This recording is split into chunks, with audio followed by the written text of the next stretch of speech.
ఏపీలో స్థానిక ఎన్నికల కసరత్తు స్టార్ట్ అయింది. విజయవాడ, విశాఖ కార్పొరేషన్స్ తో పాటు పంచాయతీలు, నగర పంచాయతీలు, మున్సిపాలిటీలో ఓటర్ల జాబితా సిద్ధం చేయాలని రాష్ట్ర ఎన్నికల సంఘం నోటిఫికేషన్ ఇచ్చింది.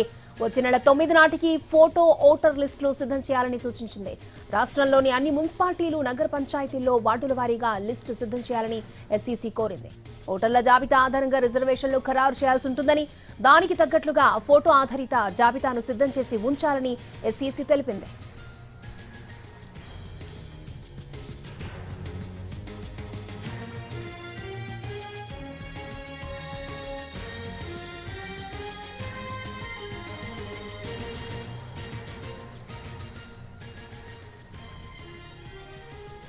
ఏపీలో స్థానిక ఎన్నికల కసరత్తు స్టార్ట్ అయింది. విజయవాడ, విశాఖ కార్పొరేషన్స్ తో పాటు పంచాయతీలు, నగర పంచాయతీలు, మున్సిపాలిటీల్లో ఓటర్ల జాబితా సిద్ధం చేయాలని రాష్ట్ర ఎన్నికల సంఘం నోటిఫికేషన్ ఇచ్చింది.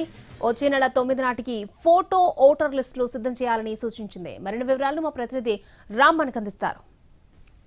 మొత్తం ఏపీలో ఉన్నటువంటి మున్సిపాలిటీలు కానీ, మున్సిపల్ కార్పొరేషన్లు కానీ, గ్రేటర్లు కానీ మొత్తం అటు పంచాయతీలు, నగర పంచాయతీలు, అలాగే అన్నిటికీ కూడా మొత్తం ఓటర్ల లిస్ట్ ఏదైతే ఉంటుందో, ఏవైతే ఓటర్ ఐడీలు ఉంటాయో అవన్నీ కూడా సిద్ధం చేసి ఓటర్లు ఎంతమంది అనేది కూడా ఫోటో ఓటర్ లిస్ట్ మొత్తం అంతా కూడా సిద్ధం చేయాలని చెప్పి ఇప్పటికే ఎన్నికల కమిషన్ ఇవాళ నోటిఫికేషన్ జారీ చేసినటువంటి పరిస్థితి అయితే ఉంది. ఖచ్చితంగా స్థానిక ఎన్నికల నగారా అయితే త్వరలో మొగబోతోందనడానికి ఇదొక నిదర్శనంగా చెప్పాలి. అయితే ఇప్పటికే ఉన్నటువంటి, అంటే గత ఎన్నికలు జరిగినప్పుడు ఉన్నటువంటి లిస్ట్ ఏదైతే ఉంది, దాని తర్వాత ఇప్పటిదాకా వచ్చినటువంటి అప్డేట్స్ కావచ్చు, స్థానికంగా ఎంతవరకు అప్డేట్స్ చేశారు, అలాగే పంచాయతీల్లో నుంచి వచ్చినటువంటి ఆ రిపోర్ట్లు కావచ్చు, వీటన్నిటిని కూడా పూర్తి స్థాయిలో తీసుకుని, అలాగే మున్సిపల్ కార్పొరేషన్లు అంటే ప్రత్యేకంగా ఇప్పుడు విశాఖ, విజయవాడ మున్సిపల్ కార్పొరేషన్లను ప్రత్యేకంగా కూడా తీసుకుని వాటికి సంబంధించినటువంటి లిస్టులను కూడా ప్రత్యేకంగా పంపించడానికి కూడా ఒక సెపరేట్ నోటిఫికేషన్ ఇచ్చినటువంటి పరిస్థితి అయితే ఉంది.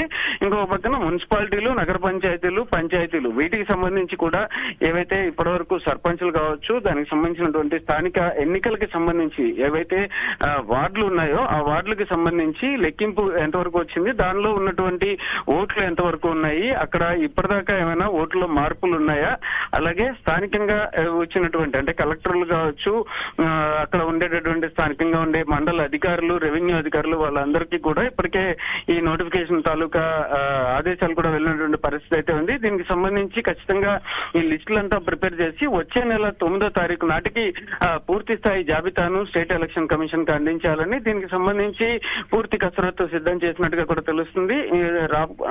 ఇప్పటికే స్థానిక ఎన్నికలకి సంబంధించి ఏదైతే స్థానిక ఎన్నికలు జరపాల్సిన అవసరం ఉంటుందో దానికి సంబంధించి కూడా ఇప్పటికే పలుమార్లు చర్చలు జరిగిన నేపథ్యంలో కూడా దీనికి సంబంధించి ఉన్నటువంటి ఓటర్ల జాబితా విషయంలో ఏమైనా ఎక్కడైనా కూడా, అంటే ఇప్పటిదాకా ఉన్నటువంటి ఓటర్ల జాబితా కావచ్చు, కొత్తగా వచ్చిన ఓటర్లు కావచ్చు, దీనిలో ఏమైనా మార్పులు కానీ, స్థానికంగా రాజకీయ పార్టీల నుంచి వచ్చేటటువంటి ఇన్ఫర్మేషన్స్ కానీ వీటిని కూడా పూర్తి స్థాయిలో కన్సిడర్ చేసి వచ్చే నెల 9వ తారీఖు నాటికి దీనిని సిద్ధం చేయాలని, అలాగే రిజర్వేషన్లకి సంబంధించి కూడా ఎక్కడెక్కడైతే రిజర్వేషన్స్ ఉన్నాయి, ఆ రిజర్వేషన్స్ ఉన్న చోట ఎటువంటి పరిస్థితి ఉంది, అక్కడ ఉన్నటువంటి ఓటర్ల జాబితా కూడా పూర్తి స్థాయిలో సిద్ధమైందా లేదా, ఎక్కడైనా ఓటర్ల జాబితాకి సంబంధించినటువంటి ఇబ్బందులు ఏమైనా ఉన్నాయి, అంటే గతంలో జరిగినటువంటి మున్సిపల్ ఎన్నికల అనుభవాలను దృష్టిలో పెట్టుకుని కూడా ఈ రకమైనటువంటి నిర్ణయం అయితే తీసుకున్న పరిస్థితి అయితే ఉంది. ఏదైనా మొత్తానికి వచ్చే నెల 9వ తారీఖు నాటికి మాత్రం పూర్తి స్థాయి లిస్టులు సిద్ధం చేసి ఎన్నికలకి